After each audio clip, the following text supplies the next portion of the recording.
The big problem with Bitcoin is it's not money and it's not really currency. It's just a digital token and it has no actual value other than the fact that people believe it has value. One of our viewers left an interesting comment that goes, "How can something that produces nothing of value be undervalued?"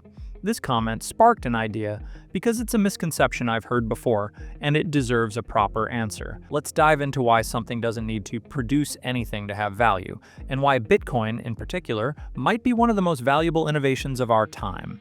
First, let's start with gold.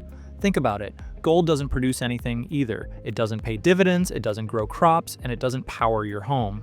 Yet, for thousands of years, gold has been considered incredibly valuable. Why? Because it has a use case and qualities that make it desirable. It's scarce. There's only so much gold on Earth. It's durable. It doesn't corrode or degrade over time, and it's trusted. People have used it as a store of value for centuries. Gold's value doesn't come from what it produces, it comes from its unique properties and how humans choose to use it.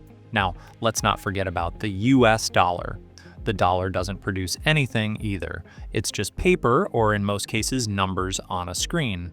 Its value comes from trust and its widespread use as a medium of exchange. If the dollar doesn't need to produce anything to have value, why hold Bitcoin to a different standard?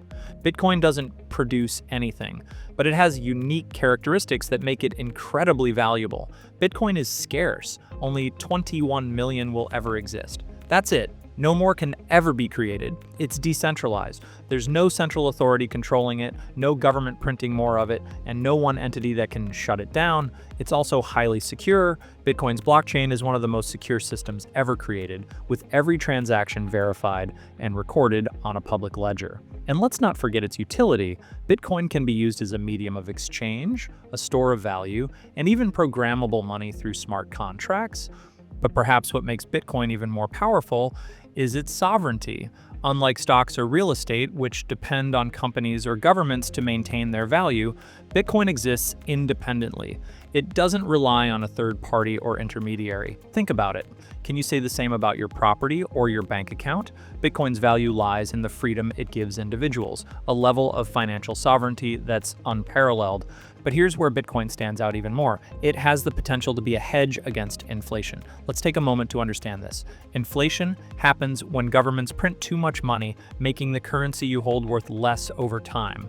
That's why the same amount of cash buys fewer groceries year after year. Bitcoin, with its fixed supply, can't be inflated away like fiat currencies. Over the long term, it acts as a kind of financial lifeboat, especially for people in countries with unstable economies or hyperinflation. But here's the key. It works as a hedge only when you look at it long term. In the short term, Bitcoin's price can be volatile. That's why understanding its role as a store of value requires a broader perspective. If Bitcoin produces nothing, then why are governments, companies, and millions of people using it? From remittances to savings accounts in economies with collapsing currencies, Bitcoin is being adopted worldwide. Does that sound like something with no value to you? And here's another thought. Do you think value should only come from physical production, or does digital innovation count too? In a world where technology drives progress, I'd argue digital sovereignty and innovation are just as valuable as physical output, or maybe even more.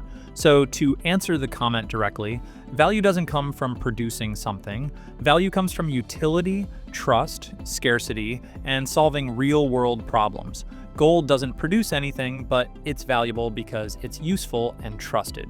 Bitcoin too is valuable, not because it's backed by a company or a government, but because of what it represents, a decentralized, secure, and finite form of money that no one can control or inflate. It's not just about what Bitcoin produces, it's about what it protects.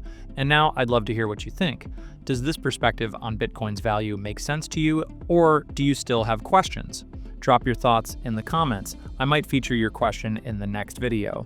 And if you enjoy content like this, make sure to hit that subscribe button so you don't miss more deep dives into the fascinating world of crypto. As always, stay curious and stay hodling.